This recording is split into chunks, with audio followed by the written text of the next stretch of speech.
Hey guys welcome back to another video. ఇక్కడ ఏంటంటే నా చైల్డ్హుడ్ ఫ్రెండ్ది వెడ్డింగ్ ఉంది.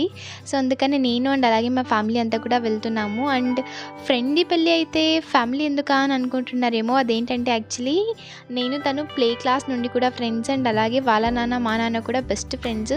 సో ఇలా మాకు ఫ్రెండ్స్ కమ్ ఫ్యామిలీ రిలేషన్ ఉంది. సో ఇక్కడైతే చూస్తున్నారు కదా, నేనైతే ఇలా రెడీ అయిపోయి బయలుదేరిపోయాము. అండ్ నేను బాగున్నానా లేదా అని కమెంట్ చేయండి. అండ్ ఆల్సో మీకు ఇలా చైల్డ్హుడ్ ఫ్రెండ్స్ ఉన్నారా అని comment down. Also share with your friends. So చూస్తున్నారు కదా, ఇక్కడైతే వచ్చేసాము. అండ్ ఇక్కడైతే మన బ్రైడ్ ఎంట్రీ చూడండి, చాలా బాగుంది కదా. సో ఇలా ఎంట్రీ అయిపోయి ఇంకా చాలా హ్యాపీ తన చూసి. అండ్ మా చైల్డ్హుడ్ ఫ్రెండ్స్ అందరు కూడా ఒక్కొక్కరు వికెట్ పడిపోతూ ఉంది. అదేంటో మీకే అర్థమైపోయి ఉంటుంది వికెట్ డౌన్ అంటే. సో ఇలా ఇంకా అందరూ ఇక్కడ వాళ్ళని ఇంట్రడ్యూస్ చేస్తూ ఇలా మాట్లాడుకుంటూ మేము మొత్తం మెమొరీస్ రీకలెక్ట్ చేసుకుంటూ ఉన్నాం అనమాట. సో ఇంకో వీడియోలో కలుసుకుందాం. అంతవరకు టేక్ కేర్, బాయ్.